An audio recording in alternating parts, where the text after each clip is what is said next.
With this wealth of incriminating evidence against him, the net was closing in on Sutcliffe. And then, the hoaxer struck again. I haven't written for about a year, to be exact.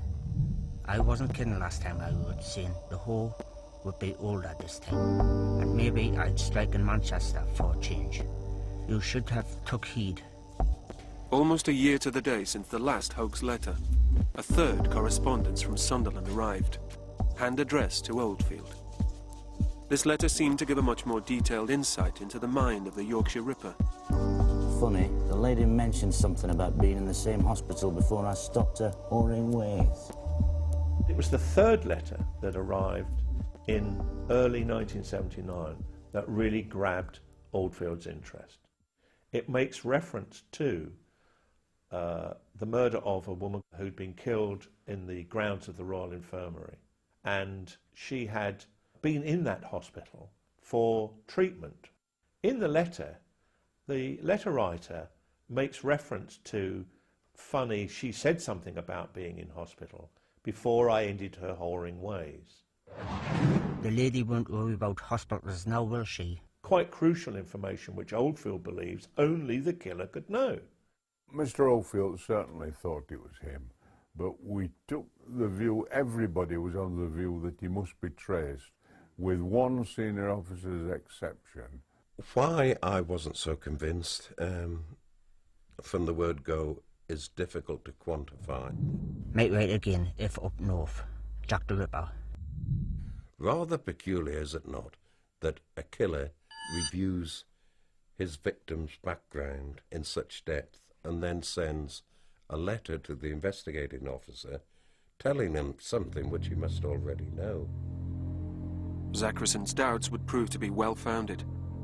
It was the hoaxer who had been reviewing the Ripper victims' backgrounds, trawling through the countless newspaper articles about the murders and picking out details. It was this research, coupled with a few shrewd guesses about the Ripper's behavior, that made the hoaxer's letters so convincing. However, there was a detail that would have revealed that the letters were the work of a hoaxer from the very beginning. But Oldfield and Holland didn't even notice it. They bore one peculiar characteristic, taken from a 19th century hoax. Entire phrases had been copied from the original Jack the Ripper letters, faked in the 1880s. The Yorkshire Ripper hoaxer was fascinated by them. When you examine the letters closely, you can see the similarity between words that the hoaxer was using and words that appeared in the original Jack the Ripper letters which had been sent to Scotland Yard in the 1880s. One phrase in particular was that bit about leather apron gave me real fits of laughter. Our present writer was saying that photo in the paper gave me fits. Despite being informed of this connection to the Victorian Ripper, West Yorkshire Police chose to disregard it, becoming convinced that the man writing to them had to be the real Yorkshire Ripper.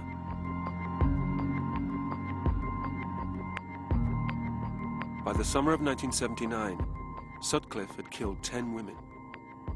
Police had interviewed him a total of 9 times, and even taken a sample of his handwriting. But it hadn't matched that of the hoax letters, which the Ripper Squad now took to be written by their prime suspect. The letters had let Sutcliffe off the hook. But it was to be the hoax's next move that would push the police inquiry away from Sutcliffe completely. A move that would create one of the most infamous moments in British criminal history. I'm Jack. I see you are still having no luck catching me. I have the greatest respect for you, George, but Lord, you are no nearer catching me now than 4 years ago when I started. The taunting voice on the tape spoke to George Oldfield directly. Oldfield never doubted for a moment that this was the voice of the Ripper, and took it as a personal challenge. I reckon your boys are letting you down, George. They can't be much good, can they? The first time I heard the tape, George Oldfield explained to us that this had to be taken seriously, and it could well be the voice of the killer. I'm not quite sure when I'll strike again, but it will be definitely sometime this year. Even if he was not the Ripper, he knew so much about it that he was going to lead us to who it was. I was trying to think, have I interviewed anybody that's got the same voice as this? You know, listening to it very carefully and thinking, you know, is this anybody that I've questioned? And so we were trying to pick up any threads of, you know, the turn of expression or the tone of the voice, and it didn't seem to be disguised, the tone of the voice or the accent. Well, it's been nice chatting to you, George. Yours, Jack the Ripper. Hearing the Yorkshire Ripper with a northeast accent was not what the police had expected. This gave them an entirely new profile of the man they were seeking. The letters and tape had been subjected to linguistic experts, and we chose the two foremost available in the north of England, Jack Windsor-Lewis and Stanley Ellis.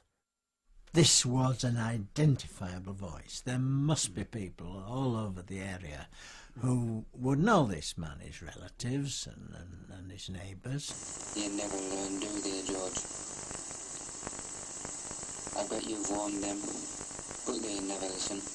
Well, it was very, very carefully made. You know, he'd obviously written it out beforehand. You could guess that very confidently from the way he delivered it in chunks with long spaces between it. The only time they came near catching me was a few months back in Chapeltown. The guy in the tape tried to say, don't look for me in Sunderland. He was trying to pretend he had no connection with Sunderland because he was pretending to be the Yorkshire Ripper, you know, and he wanted to suggest that he came from Yorkshire.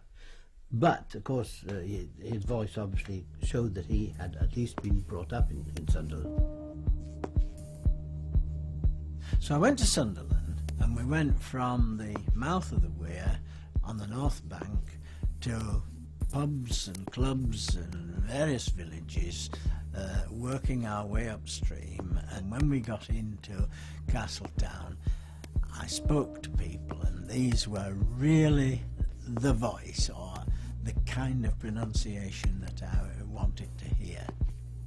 Directly as a result of this linguistic analysis, the Ripper Squad switched the focus of their investigation to the Castletown area of Wearside. Ironically, Peter Sutcliffe was at this same time eliminated from inquiries. As it now appeared, he had the wrong accent. And that is how Peter Sutcliffe, the real Yorkshire Ripper, was able to continue his killing spree, while the police launched a nationwide manhunt for the wrong person.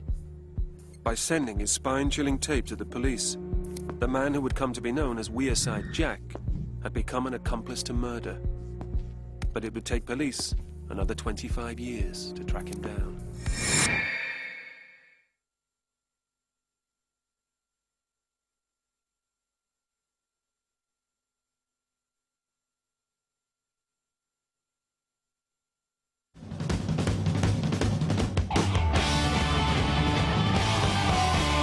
It was the summer of 1979, and the hunt for the Yorkshire Ripper was at its height, when a cassette arrived at West Yorkshire Police HQ. It would change the entire focus of the investigation. The police went public.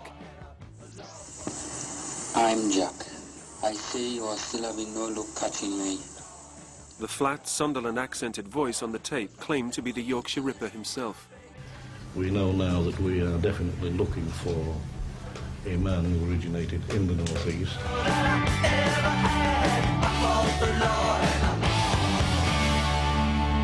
Journalists from all over the country had come to Leeds for the announcement, and the atmosphere inside that room was electric.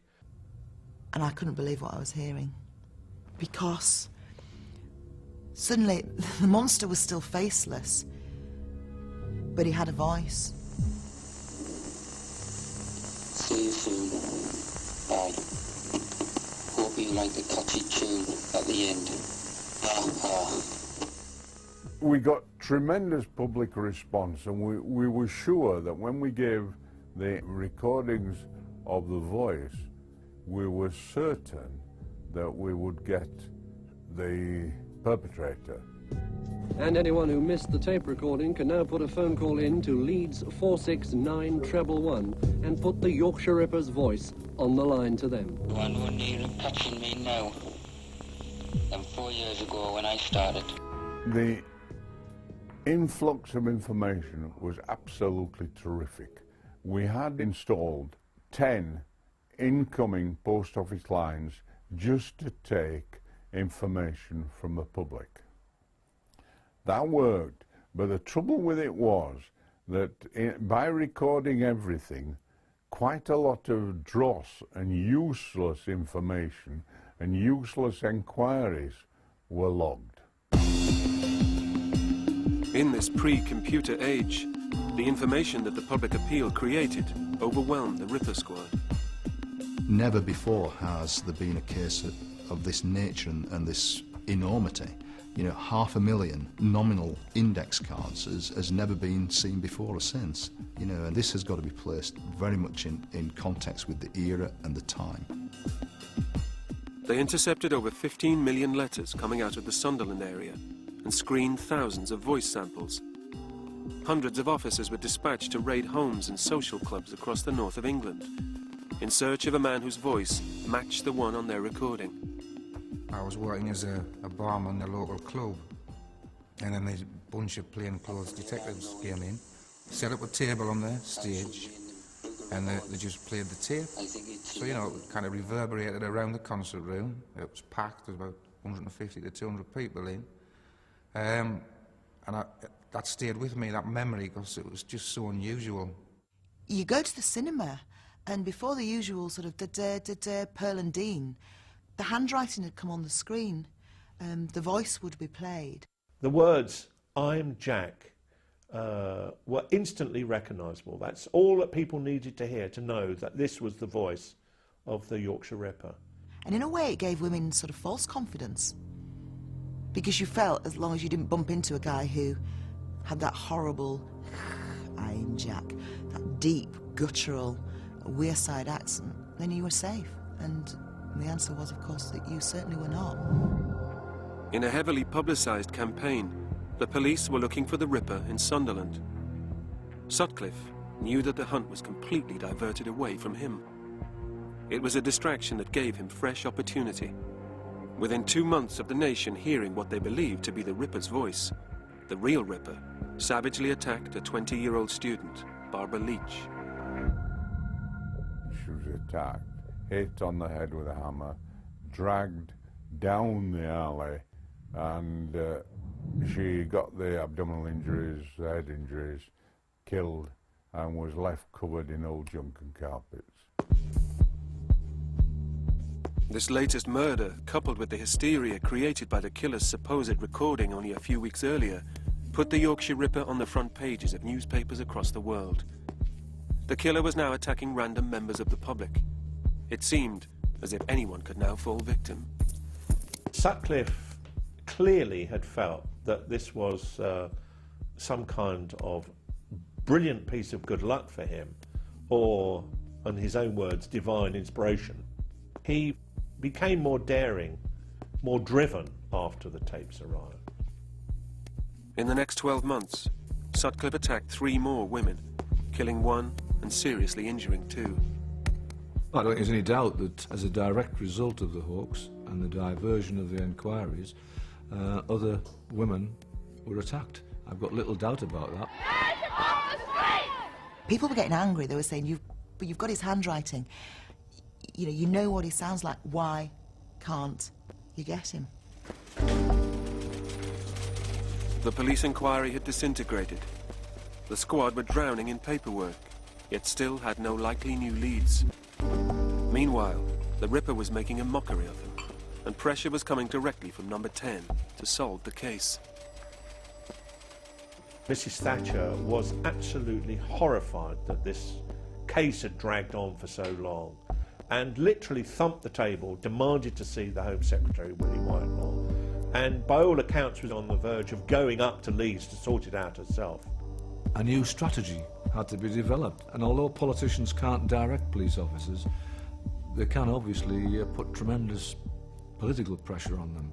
And of course this happens. The media put tremendous pressure on the officers concerned, and everybody has a